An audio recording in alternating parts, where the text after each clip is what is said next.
تو اس میں میرے دل کو میرے مرشد کریم نے اللہ کے حکم کے ساتھ کیسے زندہ رکھا۔ تو یہ بڑی ایک انٹرسٹنگ بات ہے، بڑا ہی زبردست موضوع ہے، اس کے اوپر سننے میں بھی مزہ آتا ہے اور بیان کرنے میں بھی مزہ آتا ہے۔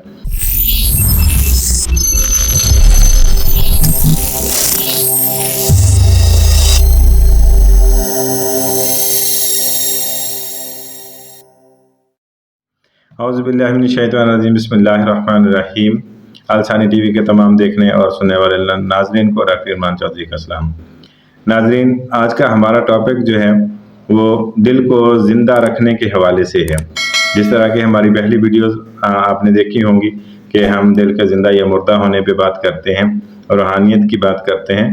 تو اس میں میرے دل کو میرے مرشد کریم نے اللہ کے حکم کے ساتھ کیسے زندہ رکھا۔ تو یہ بڑی ایک انٹرسٹنگ بات ہے، بڑا ہی زبردست موضوع ہے، اس کے اوپر سننے میں بھی مزہ آتا ہے اور بیان کرنے میں بھی مزہ آتا ہے۔ تو یہاں پر اس دور میں اس کو کہتے ہیں بڑا ترقی یافتہ دور ہے، لیکن میں کہتا ہوں کہ یہ جہالت بھرا دور ہے۔ اس میں لوگ بہت سارے کہتے ہیں کہ ترقی ہوگی، ہم ریموٹ کے ذریعے سے جو ہے چیزوں کو بغیر پائلٹ کے اڑاتے ہیں، تو اس میں شک نہیں ہے، ایسا ہے، لیکن پھر بھی اس کے پیچھے کوئی نہ کوئی استاد بیٹھا ہوتا ہے، کاریگر بیٹھا ہوتا ہے جو ریموٹ کے ذریعے سے اس کو کنٹرول کر رہا ہوتا ہے۔ تو اس روحانیت میں ویسے بھی عام جو زندگی ہے، عام معاملات ہیں، اس میں بھی استاد کا ہونا لازمی ہے۔ ہر جگہ پر استاد کا ہونا لازمی ہے، استاد کے بغیر جو ہے وہ کام نہیں بنتا۔ اگر ہم ڈیپلی نہیں اوور ویو پہ بات کریں تو آقا علیہ الصلوۃ والسلام نے کوئی بھی کسی اسکول میں تعلیم حاصل نہیں کی تھی، کسی مدرسے میں تعلیم حاصل نہیں کی تھی، لیکن جب اس کا آغاز ہوا تو یہ اللہ تبارک و تعالیٰ کی ذات کی طرف سے عطا کیا گیا علم نبوت جو سرکار کے پاس تھا، تو پھر بھی حضرت جبرائیل امین وحی لے کر آئے۔ تو اگر اس طرح جبرائیل امین تو آقا علیہ الصلوۃ والسلام اپنے آپ کو ان کا خادم سمجھتے ہیں، جبرائیل علیہ السلام جو ہیں، تو اگر ہم ایک عام انداز میں سمجھیں تو استاد کا درجہ بھی رکھتے ہیں، اللہ تبارک و تعالیٰ کے حکم سے آئے۔ تو میرے مرشد کریم نے اپنے ٹاپک کی طرف چلتے ہیں، تو کیسے میرے دل کو زندہ رکھا۔ ناظرین، جب اس دنیا میں انسان آتا ہے تو اس کے بعد اس کا دل بالکل گناہوں سے پاک ہوتا ہے، نرم، معصوم، مسکین، ہر طرح سے صاف ہوتا ہے، اور پھر اس زمانے کے ساتھ چلتے ہوئے بہت ساری